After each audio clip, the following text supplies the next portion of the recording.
Hello everyone, welcome to day one. Even though we began yesterday, strictly speaking, it was actually the pre-party. Hello. Okay, I'm gonna open up, as always, the Facebook group so I can see you guys there as well.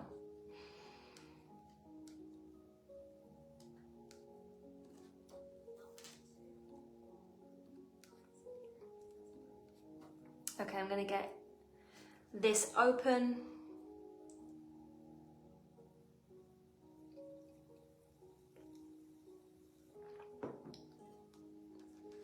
And give you all a few minutes to find me. Today's session's gonna be a little bit provoking.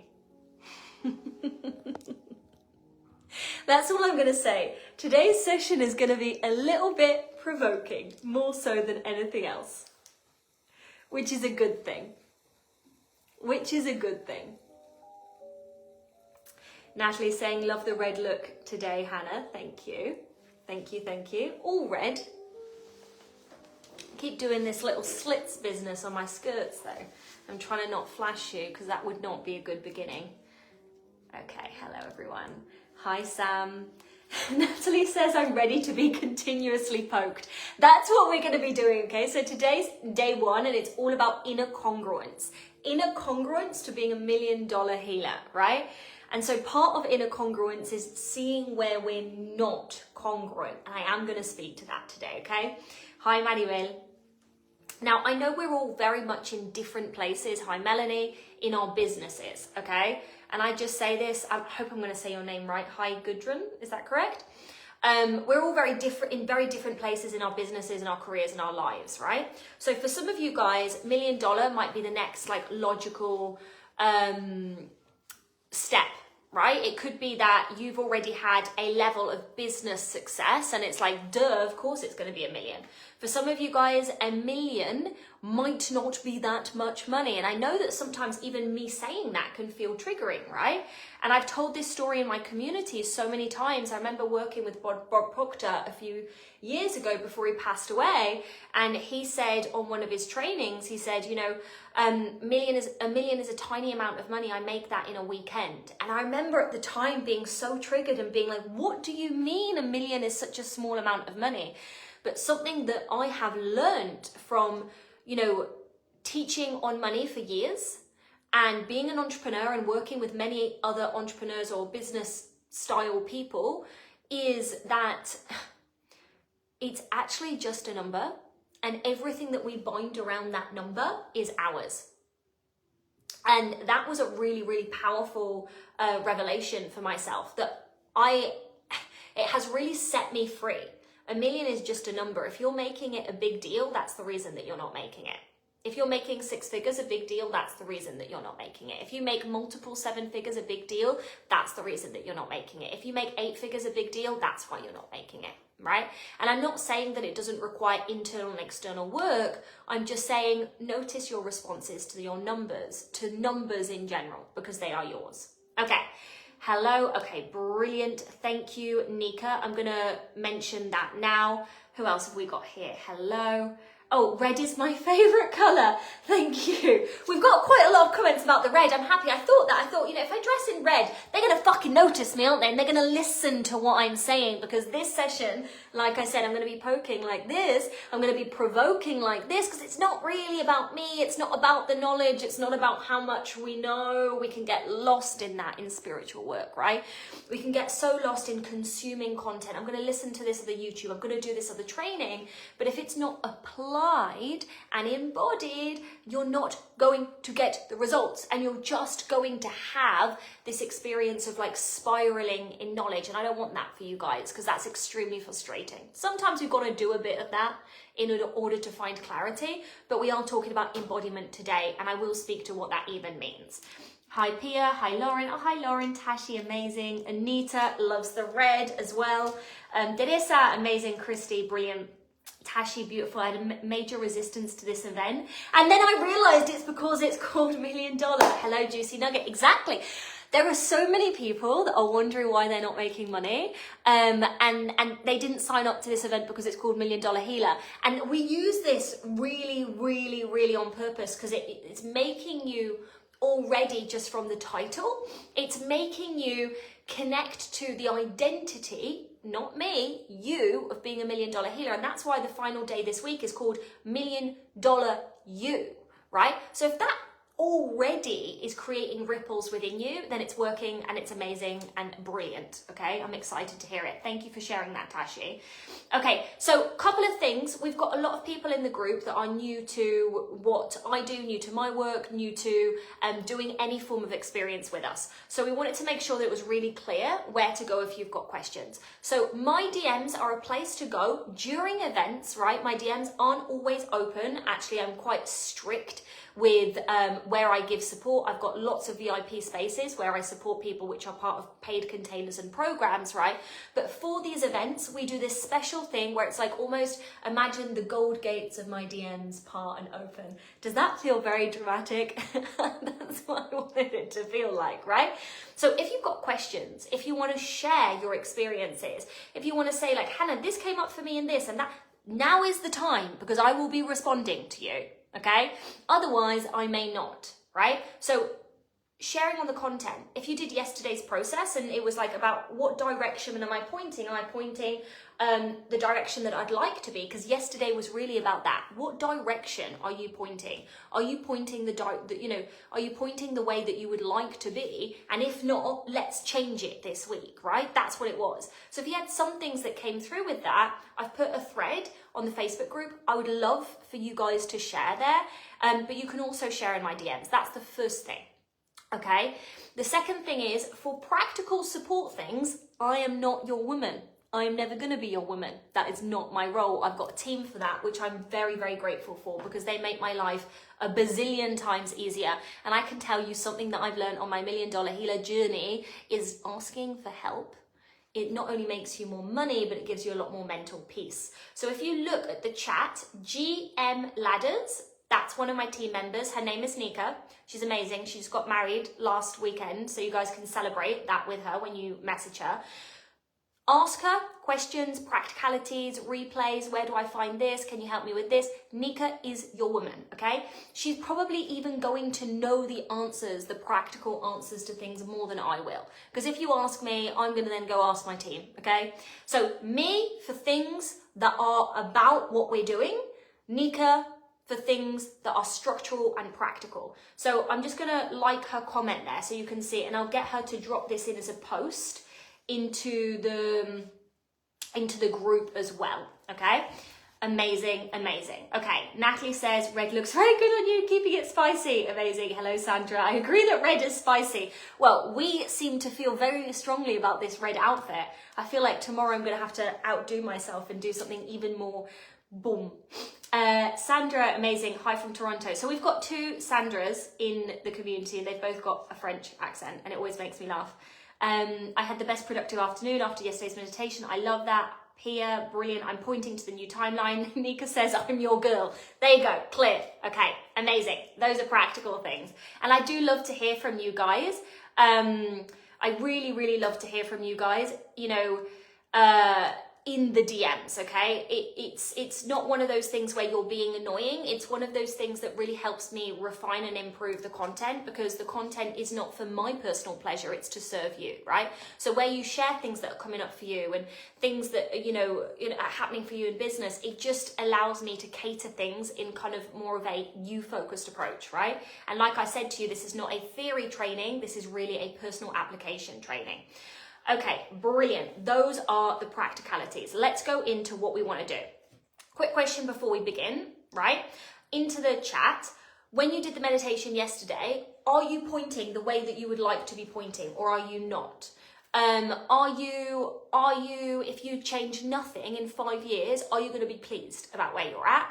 Or are you going to be frustrated? I just want to get a consensus in the group. I know some of my clients were like, Han, 5 years from now, chef's kiss, right? I know some of you guys had some, even if you were my clients, had some great awarenesses and realizations, right?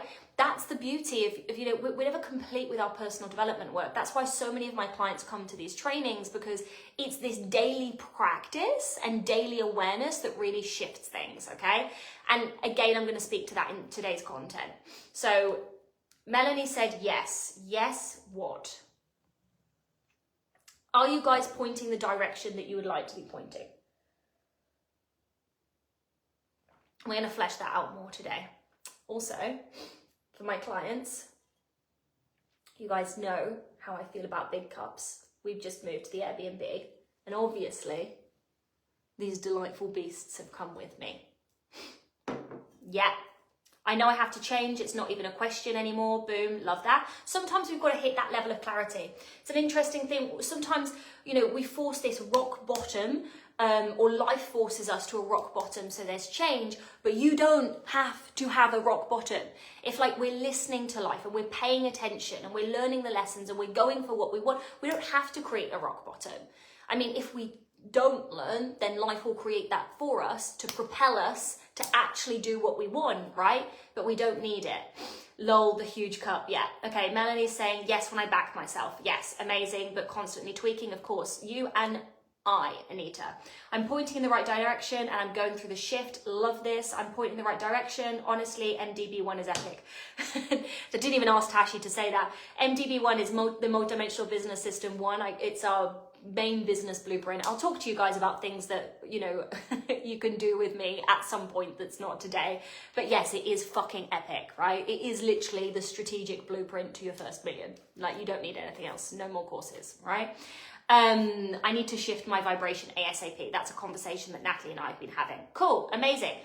Okay, so when we talk about $1 million inner world, we can sum up everything that I'm going to share in one fucking word, okay? I'm bringing some of this spicy energy today, okay? If you don't like swearing, just hear beep, because it's gonna come through today, okay? And the one word is congruence. Everything, every modality that is manifestation based, which is from the premise of I change my inside to create external results, can fall under the umbrella of congruence. So when we are looking, and again, I'm going to explain this, but when we are looking at $1 million healer, now again, if you guys have got smaller or bigger goals, just hear whatever you want to fit in that sentence. So 6-figure healer, hear that, or 6-figure CEO, or 8-figure fucking superstar. I don't care. Just fill it with whatever you're creating, okay? I'm going to use $1 million healer because that's what we titled this, right? So when we're looking at $1 million healer as an identity, how we take that from wishing, how we take that from hoping, because so many people are practicing manifestation. They're doing, like, you know, the free YouTube stuff, they're listening to Abraham Hicks, they're doing their visualizations, and all of these things are good, but they aren't inherently the whole manifestation process, because the universe doesn't care about what you know intellectually. The universe doesn't care about how much study you've done. The universe cares only about your internal congruence with what you want. And so when I was marketing this, I said, you know, you can't build $1 million results and have $1,000 internal money belief system. It's incongruent. So what does congruence mean? Okay, congruence means a match. Your internal reality and your internal identity must match what you want externally. And actually, as I was preparing this, I thought I would share a story about one of my friends because I think it really nails this internal congruence point. So a few years ago, when I was really, I suppose, learning to manifest, I'm still refining, but this was a time where, you know, I'd really gone from, and this is what I've described with you guys, I was working 4 jobs. I decided to quit those jobs. That was very frightening because I didn't have a safety net. And I was starting to build out the business, right? And I was really, really really practicing manifestation. I wasn't just reading books, I was living it as if it was certain, because it is, right? And one of my friends called me, one of my girlfriends, we would have been, I'm still friends with her, we would have been 26, she may have been 27, 28, which I consider pretty young, okay? From my perspective of life at 33, because everything changes depending on our perspective, right? It's not one truth. Anyway, she calls me, and I remember this very distinctly. This is obviously not an important part of the story, but I'm going to tell you it because I want you guys to be there with me. So I'm walking on this treadmill. At this time, my preferred exercise choice was just walking uphill. I now do Pilates and other things, but I loved me an uphill walk. So I was on this treadmill, and I was like walking uphill, and she calls me, and she's crying because this guy, we've all had the friend call us for this, this guy, that she's seeing, that she really likes, like he's super inconsistent with her. One day he's hot, one day he's cold, one day they have sex, one day he doesn't want to talk to her. And so simultaneously she says to me, Hannah, I really want a healthy long-term relationship, but at the same time, she's allowing herself to be dragged emotionally by someone who is clearly not desiring a long-term committed relationship. Anyway, we had the type of relationship where she'd be like, can you just call me on what you see? And I'd say to her, babe, like, you're completely out of congruence from what you want. You're completely out of congruence. You are saying, I want this type of relationship. But who you are being in thoughts, feelings, actions, and habits and behaviors and all of that is not a match to long-term love. Because you are in a drama for months with a man who does not want that. That is incongruent. So look at your thoughts that are deriving that behavior. Where are you thinking there's not enough men? If I don't have this one, here's the best one. That's not a match to what you want. It's really funny because it's been many years now and she's actually married with someone else. She ended it with that guy and she met the long-term partner. I can actually tell you the ending to the story. Usually we can't, right? When we're in the moment of calibration, we don't know what's going to happen yet. And it's that uncertainty and that unknown, right? That makes us want to cling on to what we do know. But I can tell you now, today, many years later, so if I'm 33, we're talking, we're talking a chunk of time later, 5 years later, married with a guy that adores her and pregnant with their first baba. They bought a home together. Now that would have never happened if she stayed incongruent and just kept praying and watching manifestation videos and hoping that something changed without her changing. You have to change internally to create the external results that you want, internal congruence, right?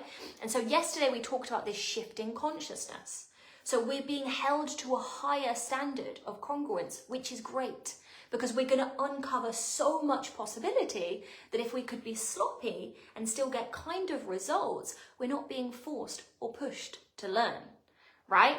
So another example could be, and I'm going to use a non-financial example. This skirt's really annoying me because it's kind of coming untied and I'm like, I don't like what it looks like when we sat down, but what we're going to do, guys, I'm just going to tell you that and we're going to do it anyway.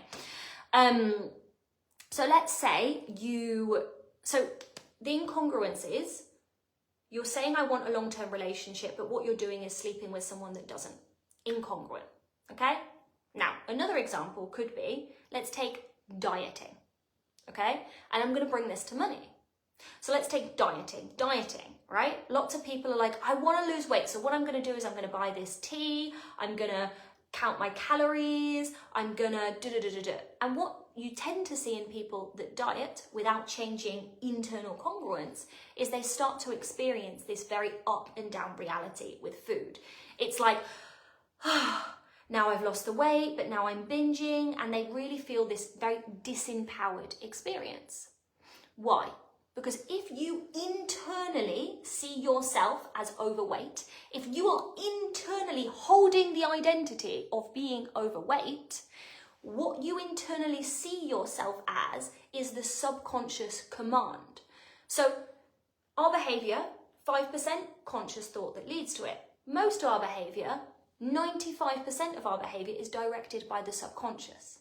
And the subconscious holds an identity of what it thinks you are. So if your subconscious says, I'm overweight and unhappy, then that's going to push behavior. So that's where you find yourself not going to the gym. That's where you find yourself, all of these things that aren't helping your body. And then what you do is you shame yourself. Oh, I should have been more disciplined. But it's not about discipline. It's about identity. It's about congruence. Identity has to be congruent with the external desire.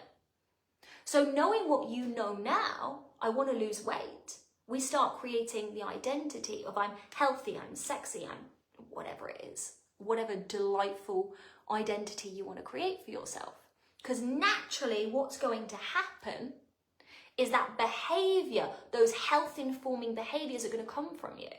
And you're not going to find it hard, right, to eat better, move more. So let's bring this to money, okay? You cannot, and hear me when I say this, you cannot become rich without seeing yourself as rich first. People don't accidentally become wealthy. No one's like, oh, I'm just gonna flip-flop around a life and then suddenly I've made $1 million. That's not how it works. You've got to internally command life to express what you want it to express through your internal congruence and identity. So let's start playing with this. Let's start playing with $1 million. Okay. Karen, Tashi, same for me, Nat. You look great. Forget the skirt. Thank you. Let's start playing with $1 million. Let's start playing with $1 million. Okay? What do you think is a congruent thought to have around money that would be a match to making your first $1 million? Let's just play with it. This is in the chat.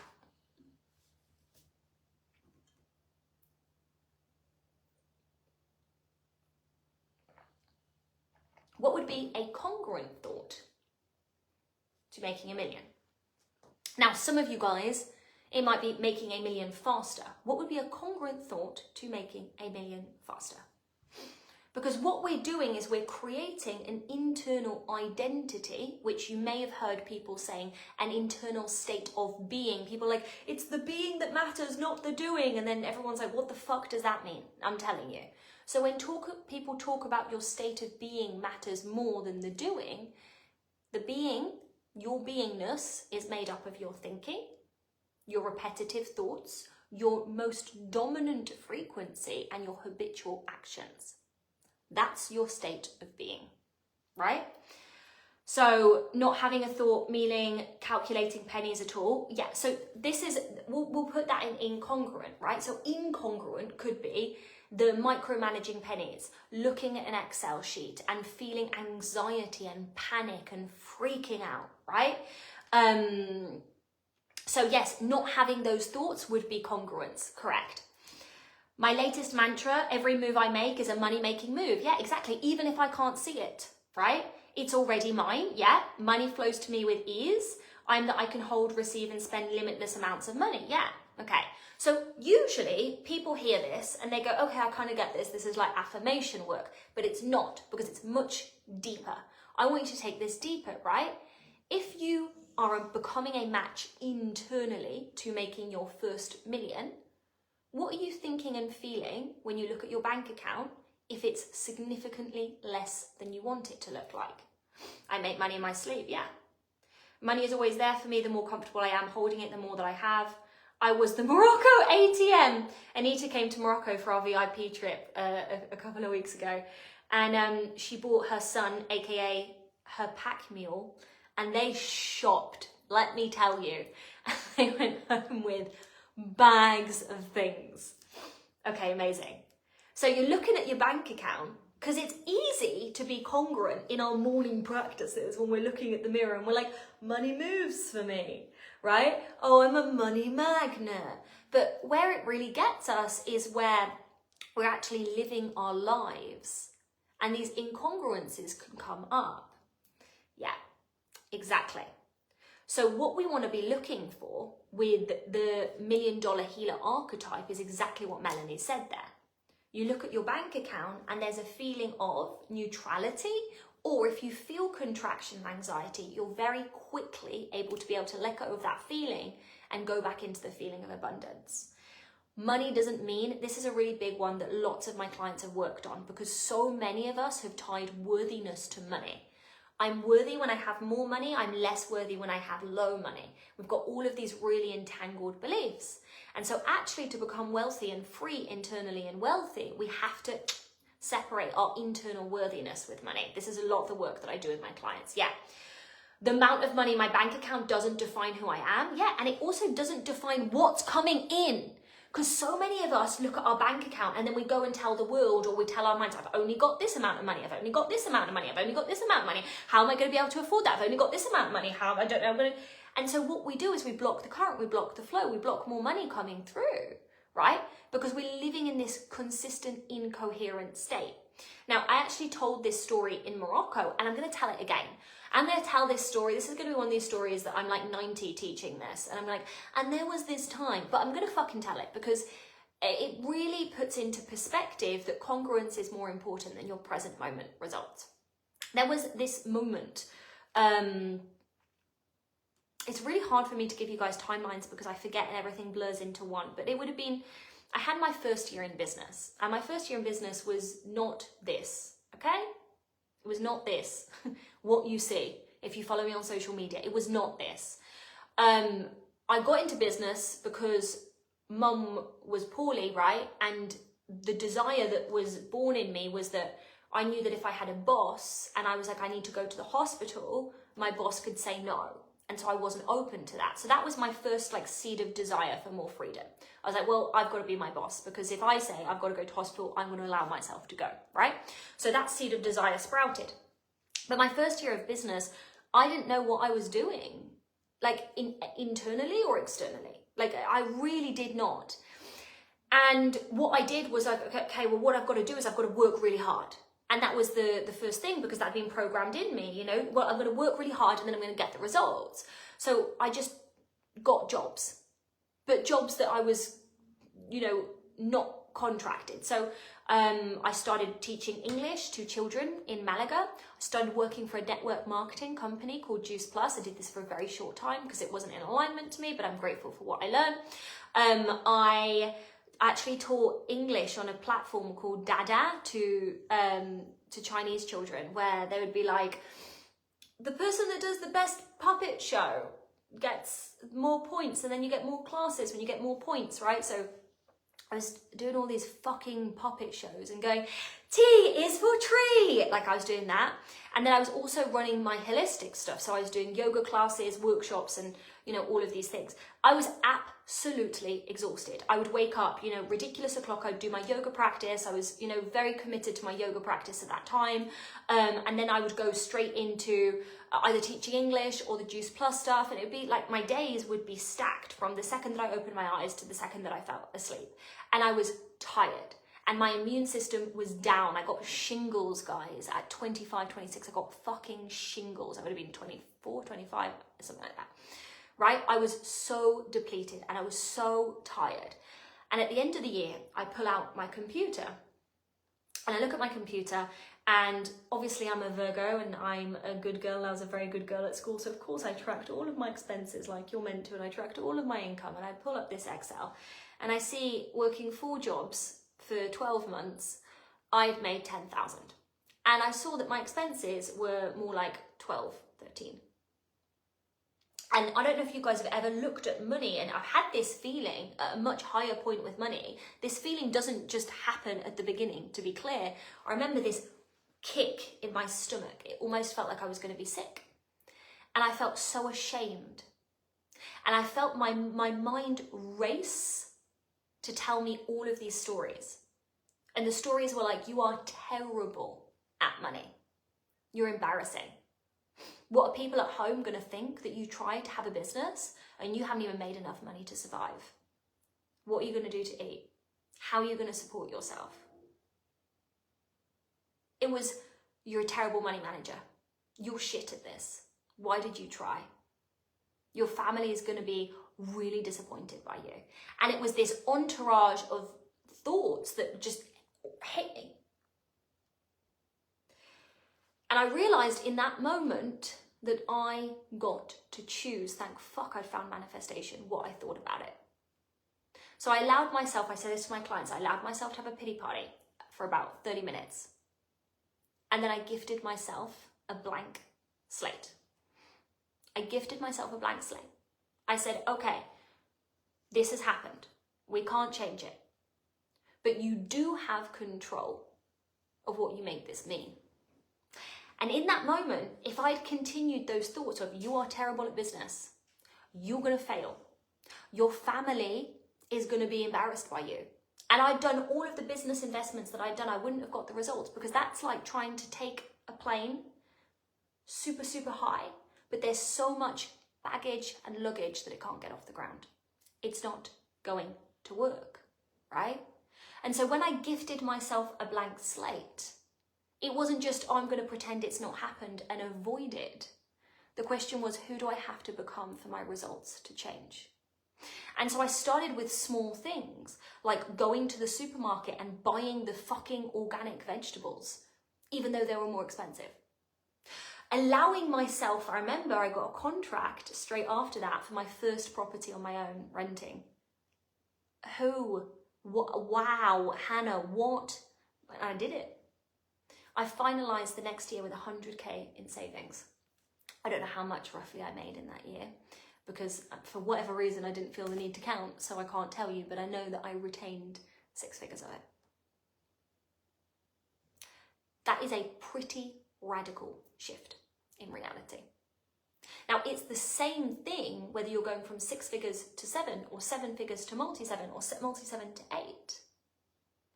What was a match to where you wanted to go? So my belief systems to money that were a match to 10k obviously couldn't go with me to 6 figures. But when I got to 6 figures, I had to do the same process. Everything that I'd internally created to get to 6 figures, suddenly, oh my God, I need an upgrade, an internal upgrade. We have to become internally congruent to the goal. There are lots of things, and let me just read the chat. The more I take care of myself, the more money I make. Yeah. I'm grateful for what I already have. I'm grateful for even more abundance to come in. Yeah. I've had shingles when I was 25 to us working in a stressful and toxic environment. Yeah. It brings your immune system down. So what I want you to hear, because I don't want you guys to go from this and just think this is about cute affirmations. I'm going to tell you about some shit that I've had to create internally to become congruent to 1 million. Because when I was through the process, what really changed it for me was having coaches that had done that amount of money. And then they would be like, these are the things that you've got to lock in. And that was so helpful, because instead of being me, Hannah, alone figuring it out, there was some sort of map and guide. There are things that I had to develop within myself. An example is being able to handle criticism. Not taking people's projections as truth. Being able to regulate my nervous system when big expenses came out. An ability to hold a level of risk. I really don't want you guys to get stuck in the fluffy, because it's not just congruent thoughts about money, it's about who you're being. At a certain point of business, when you see yourself as $1 million healer or $1 million CEO, I didn't feel like doing it, no longer becomes a thing. It gets done because you're holding the identity of running a company. So becoming internally congruent is, yes, about money, but it's also about the type of CEO and business owner that you are being. Let's keep fleshing this out. What would be incongruent business owner thoughts, feelings, actions?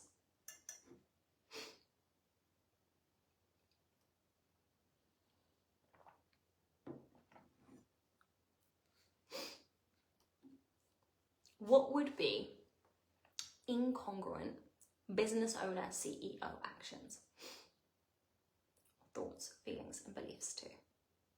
What would be the equivalent to saying, I want a long-term loving relationship with someone that's super committed to me, and then continuing to sleep with the local sleazeball? What's the $1 million healer example of that? Some that we've played on is not checking our banking app, feeling anxiety when we think about money all the time. This is stuff that we have to clean up. But let's play with the business aspect of this.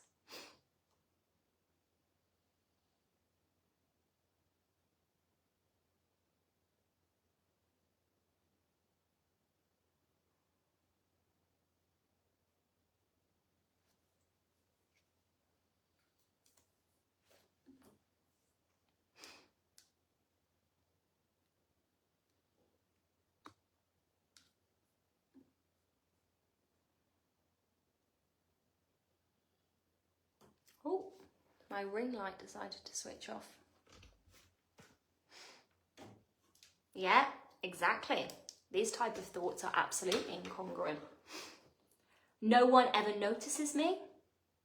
One of the biggest things about social media that I've learned, right? You know, I've only grown my social media following. Like, people find this crazy, but I did my first million, you know, with less than 10,000 followers. You know, our mailing list didn't hit 1,000 until this year. We've had such a small audience. And we've still hit all of these numbers because we've built with intimacy, more so than anything, right? And the big thing that I had to face, Tashi, was this belief system that people didn't see me, that I wasn't worth following. So to grow a following and to grow an audience, I had to believe that I was worth following first. So often, and I want you guys to really hear this, we're waiting for the physicalized event to happen to hold the belief system. But that's not how reality works. Reality is matching you. It's showing you you all of the time. So if you're thinking people don't want to follow me, it's hard to make money, reality is going to keep showing you that you are right. Whereas if you believe I'm a big fucking deal and what I say and what I deliver counts and people love it and people can't help but tune into my trainings and people stay to the end because the quality is so good, then reality is going to show you that as well. But not only is reality going to show it, it's going to push different behaviors. You're going to notice that suddenly you want to learn how to do content. Suddenly you want to learn how to teach better. Suddenly you want to learn how to deliver transformation at a higher standard. Yeah, exactly. I show up when I feel like it. I hate selling. Yeah, all of this is incongruent. You can't show up when you feel like it if you're running a company. Now, yes, there is space for looking after yourself and all of these things, and you might have a different energy every single day. But imagine if I didn't turn up to $1 Million Healer because I was like, oh yeah, I just felt sad today. Well, most definitely, you guys wouldn't be feeling much trust with me. Right? I'm in a toxic work environment. I've just got 2 weeks sick leave, hoping to extend another week. I'm resting and it feels so good. In September, I started working on my money ahead of the projections already. I also turned the page on a dead-end relationship. But yes, I can feel that shift. I love the fact that you did that, Sandra.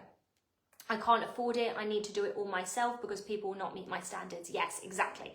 I can't afford it. When you think I can't afford it, you're not going to be pointing towards money direction ideas, right? At the beginning, like my contemplation was, what if I could afford it?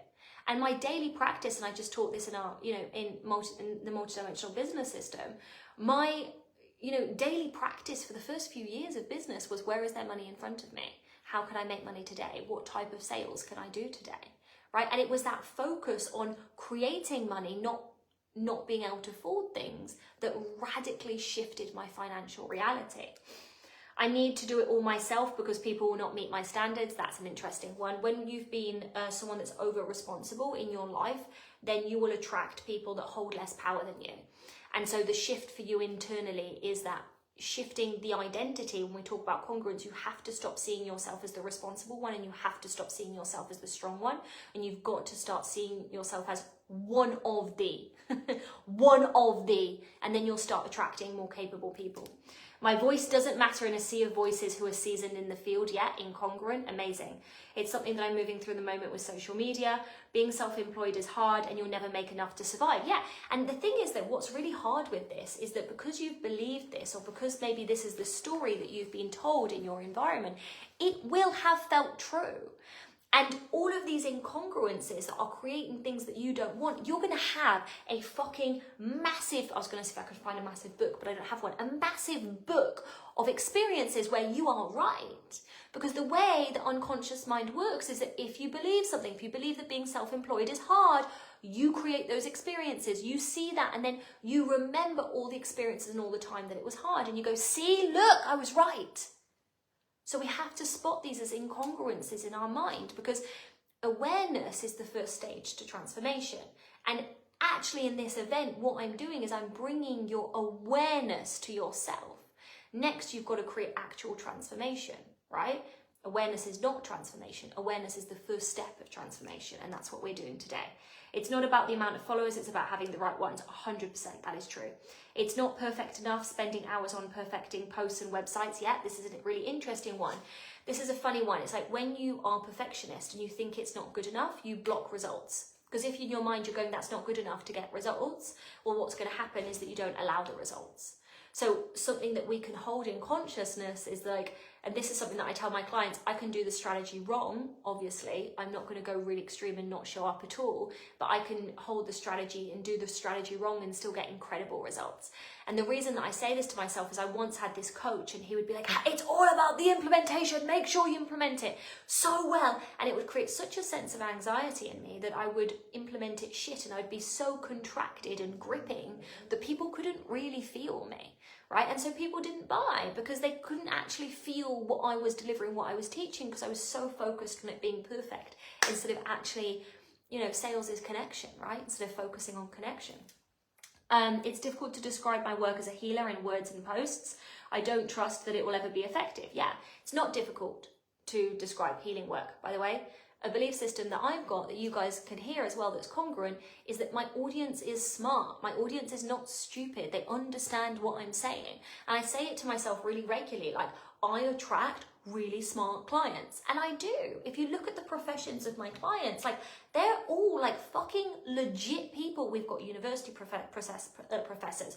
We've got tech, people that have worked in tech and scaled it up to a ridiculous level. We've got people that are healers, obviously. We've got real estate agents that have got long careers behind. Like, we've got so many intelligent people. I believe that my audience is intelligent, and so it is.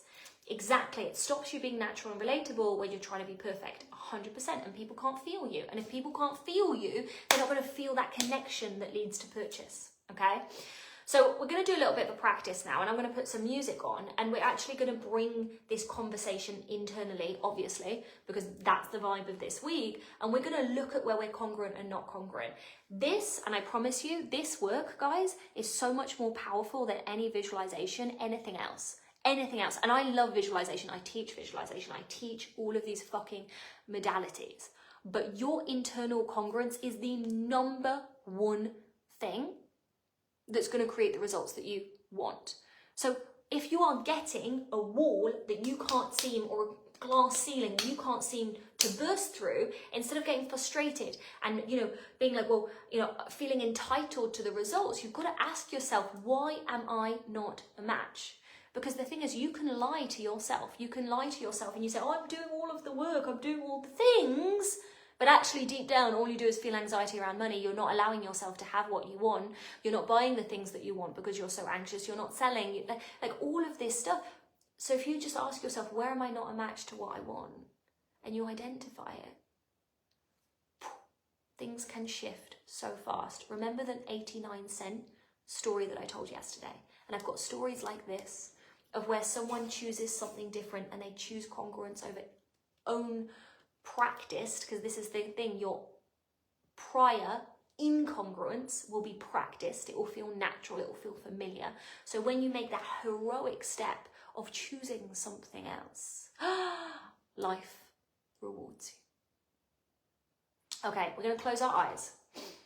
We're just going to bring our awareness internally.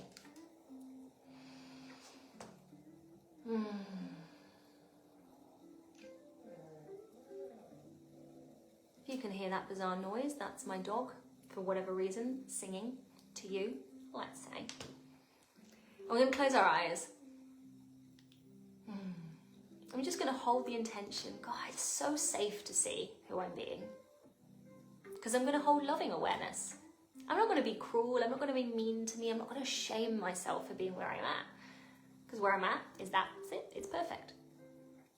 But I am going to allow myself to see myself truthfully and honestly. And so I want you to internally pick something that you desire deeply. Maybe it's that $1 million healer. Maybe it's something else. Maybe it's a multi-million-dollar healer. Maybe it's becoming a millionaire. Maybe it's a 6-figure business. Maybe it's your first 50K cash, whatever it is. Just decide what you want to work on. And just keep it light in your body. You might even want to have a smile in your face. Because it's safe to know, it's safe to see.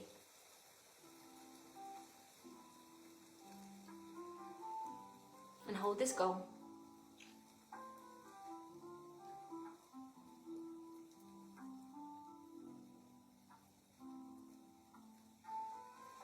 And I just want you to ask yourself to show you the last 6 months. And just start seeing memories from the last 6 months and just start asking, have I been thinking in congruence to what I want?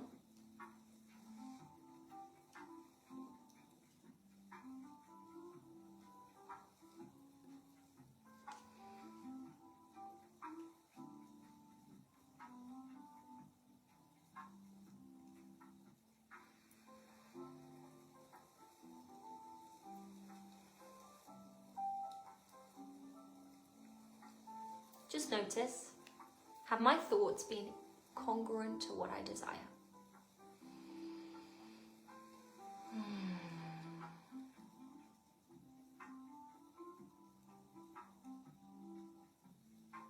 And then just bring your awareness to this last 6 months and just ask yourself, what's been my dominant feeling around this thing that I want? If it's money,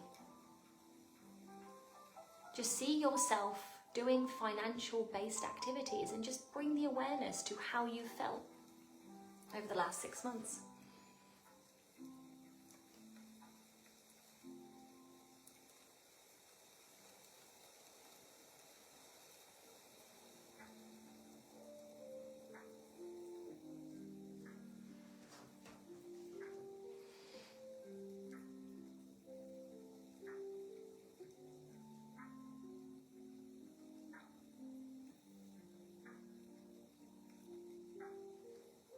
Now we're going to go to behaviors.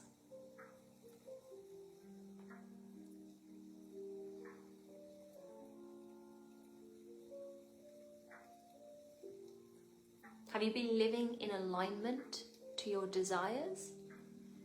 Or have you been living in alignment to your limitations?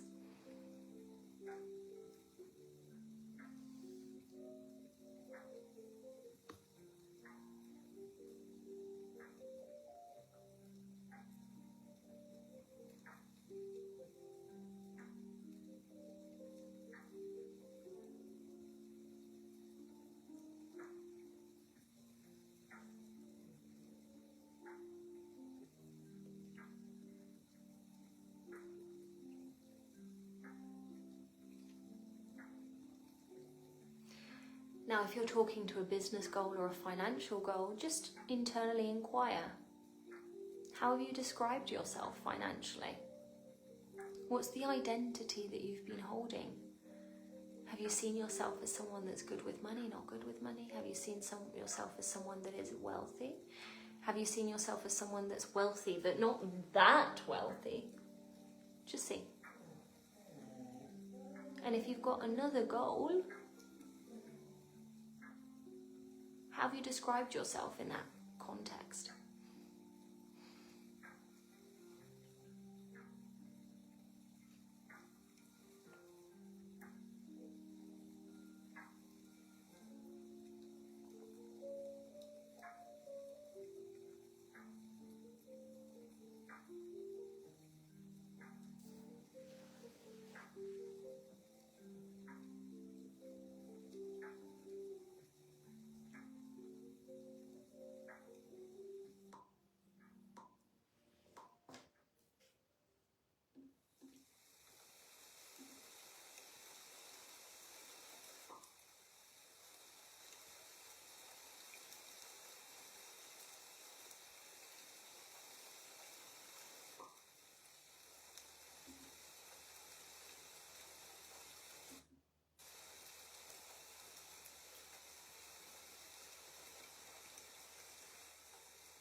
can now see yourself jumping forward into the goal.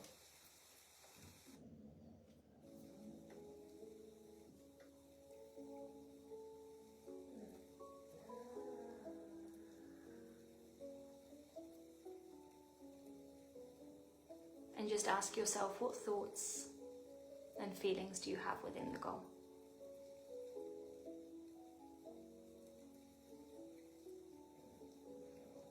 Just notice how you're being, how you're showing up.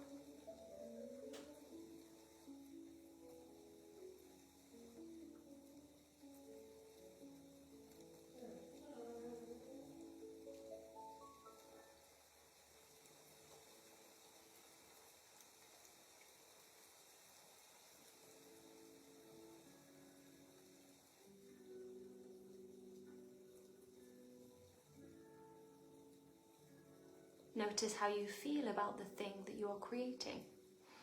How do you feel about the money? How do you feel when you're doing money-based things?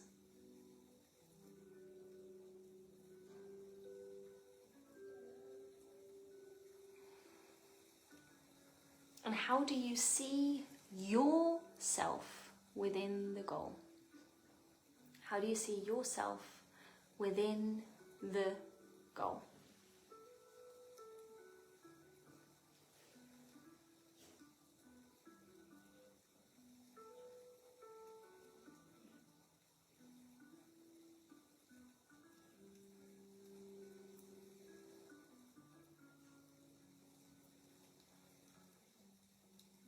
What's the identity that you now hold?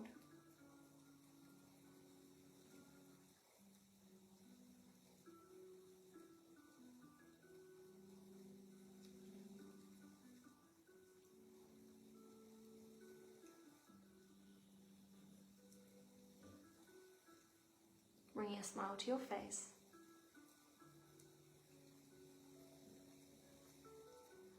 Opening your eyes. And coming back to the group.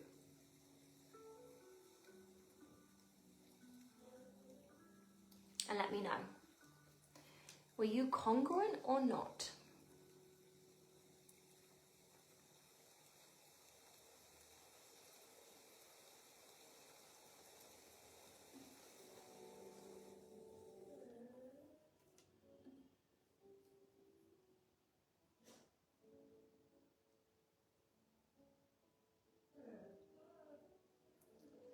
Maya.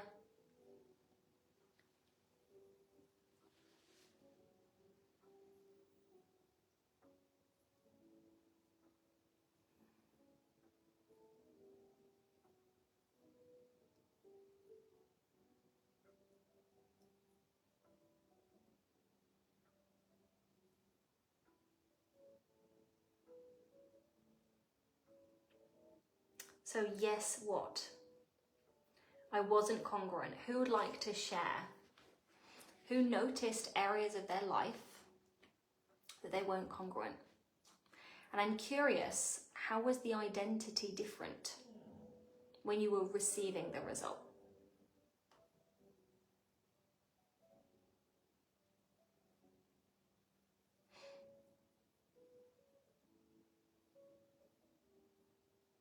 I saw myself in a new situation, a changed version, going for the goal. Amazing. So in the changed situation, you're actually going for it. And maybe in the present moment, this might be a thing for you guys, but in the present moment, in how you're being, you're still in a state of desire, but you're not actually in a state of going for, right? This can be one.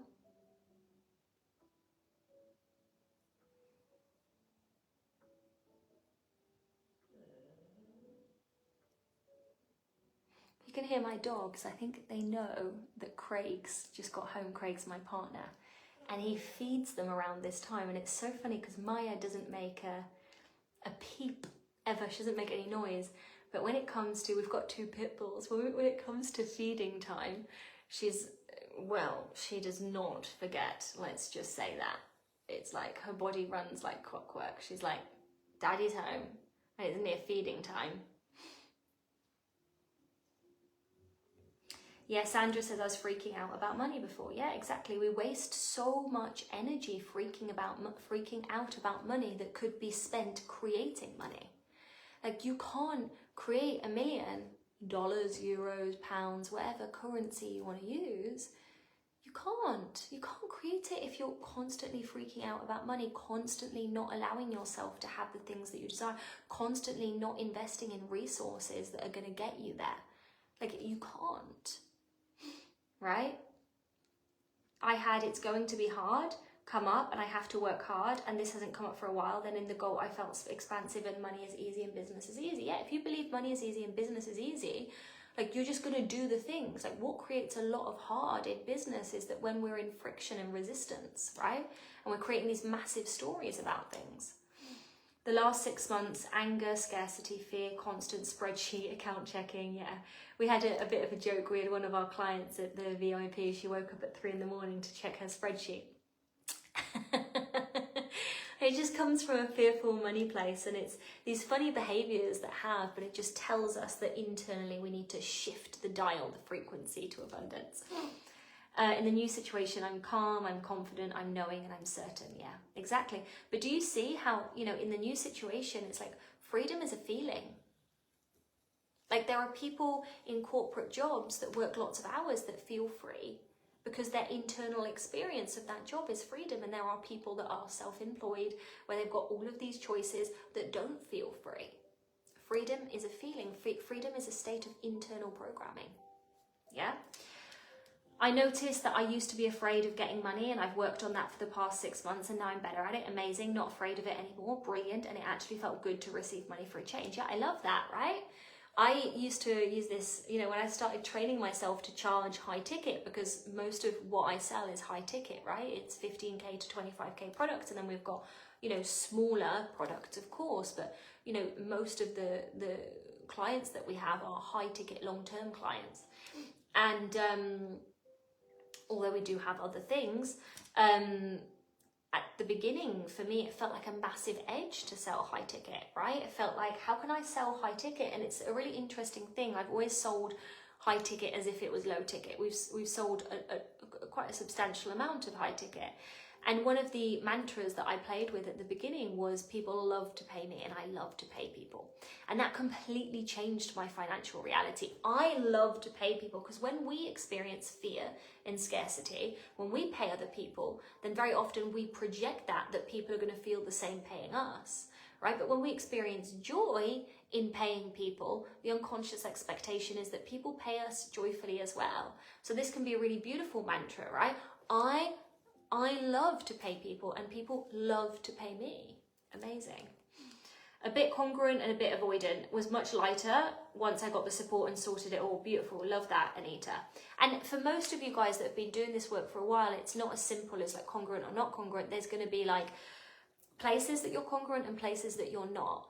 But the work of manifestation and the work of energetic business is really, it's like finding all the places that you're not congruent and cleaning them up. With the absolute certainty that you do that, there's no reason why you can't have your goal. It will happen. It is happening. It is done, right? And so the internal work of manifestation is really just shifting what's incongruent to congruent.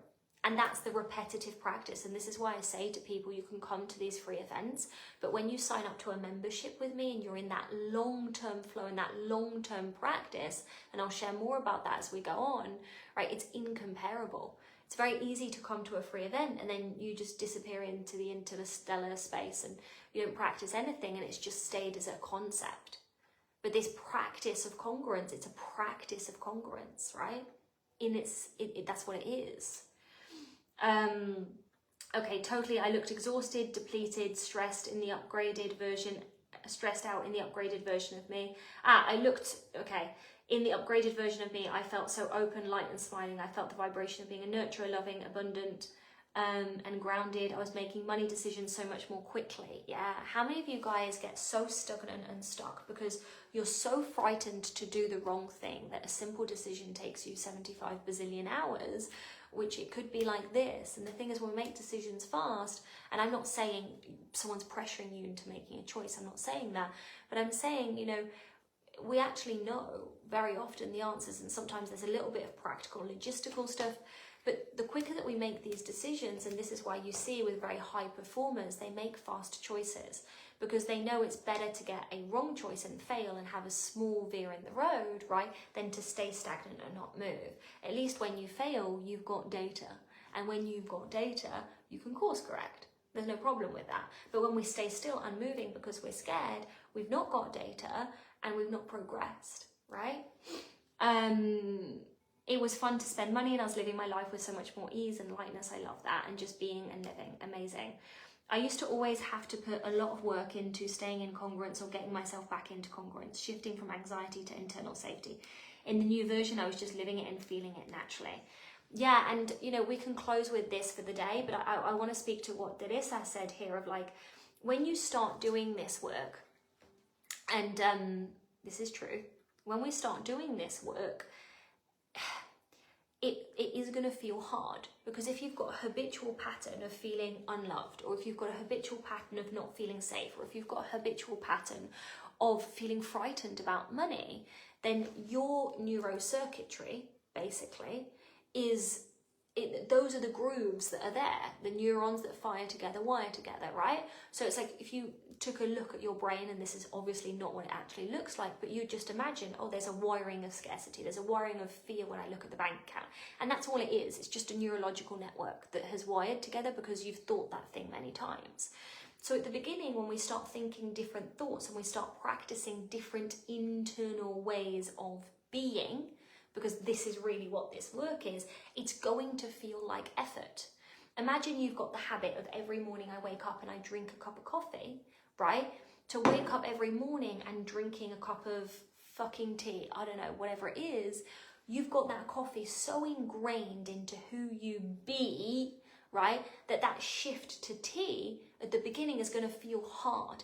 That's the hardest effort of this work. Because, and people go, but I want it to be easy, I want it to be done. And yet this is how our neurology works, right? And there are hacks that I teach people in, you know, our clients to do this faster, to rewire themselves faster. And yet, you know, our brain biochemistry is still a physical fact, right? And so, but what happens after a while is, let's say you start having tea and you have tea every day for 30 days. Oh, boom. Now your habit is tea. And so that's the same with like these thoughts. Like, for example, I used to really struggle in conflict. I'd experience so much fear. I wouldn't know how to handle it. I'd have these massive emotional waves. It would be a lot, right? So much. And I've done so much rewiring work consistently through the business, putting myself in situations where I've got to deal with it, that now naturally when there's conflict, I don't feel much at all. I feel very calm and I don't have to regulate myself because I've shifted my internal biochemistry. But that didn't happen from one process, and sometimes it can. Sometimes we clear one process, boom, an emotion's gone, you've shifted. But sometimes, and I think it's really important to say this, because when you're knees deep into the personal development work, we can be like, oh, we're just always looking for this quick fix, this almost magic pill, bye Tashi, right? But sometimes it is this quiet consistency that builds the results that you want. And something I always compare this to is that my partner is ex-military, right? And he trains a lot physically. And so imagine, you know, in the military, he trained physically and he had this peak state body. Him at 42 now, he wouldn't have the same body if he didn't keep up that physical training. The funny thing is that we have understood in our society that physical training is a thing that we must do. But we don't have embedded in our society an emotional and mental and rewiring training. And so then we wonder why we get stagnant or why we get stuck or things feel out of reach. And so that internal gym work is this stuff. It's the internal congruence work, right? Yeah. It's way different to work on myself weekly or daily, depending on what comes up and wants to be released, than doing it once and stopping. Exactly that. I wouldn't be where I am today if I'd not continued to work on myself consistently, 100%. It's about consistently and constant tweaks and remembering and keep celebrating the wins, 100%, Anita. Beliefs and fear around scarcity and unable to receive and make large sums of money with young children, especially whilst I have caring for my daughter. Realizing I can do both and give my children the life experiences I want to. Yeah, quick one for you mums is that I had a client a couple of years ago and she was a new mum, single mum, Okay, and I'm not saying this so she gets a badge of super mum. That's not what I'm saying. I'm only saying so your mind opens to possibility. She worked with me a couple of years ago, and she'd only very much sold like low ticket, €200 offers, things like this. And she wanted to go to high ticket, so she did her first 10K program.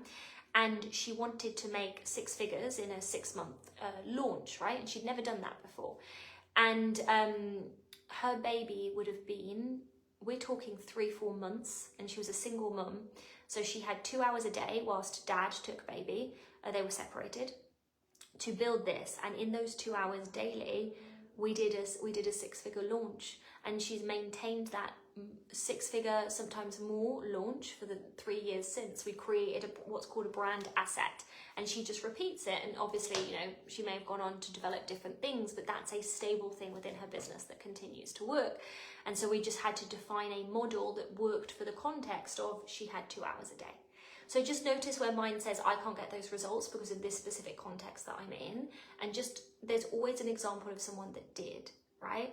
And so we're just going to always be looking for a different business model depending on our lifestyle variables, because it's not the same to be a single mum, obviously, to be a young woman like myself without kids. But there are different business models that we can use. But we're only going to explore business models like that. We're only going to get coaches like that if we even believe in the possibility. Okay. Also, my 4-year-old just looked at the screen and said, "Well, I love her dress. Tell your 4-year-old I like her compliment. Thank you very much. Fully received." Okay, it's been such a pleasure. We're going to go a few minutes over probably every time we do this. But I just want to make sure that we're closing at a place that kind of all ties it together. So it's been an absolute delight to see you guys today. Keep reflecting on what I said. You might want to do some journaling around this, like where am I congruent to where I want to be? Where am I not? What's the identity that I would hold if I was getting the results that I wanted to get? How can I start practicing that identity today? I will share different ways, just because we've spoken to it slightly today. I will share different ways that we can work together towards the end of this week, especially for those of you guys that are really, really serious about your manifestations, not you people that are kind of like half in, half out. I'm talking to those of you guys that are like, I'm doing this, right? I will share some options and some things that we've got happening, which are very exciting, especially since it's the end of the year. And for those of you guys that are my clients, those of you that re-sign before the end of the year, you always get the pricing before it increases. When we go into a new year, we always increase pricing. For clients that say yes now, they always get a very different bandwidth of pricing. So just remember that.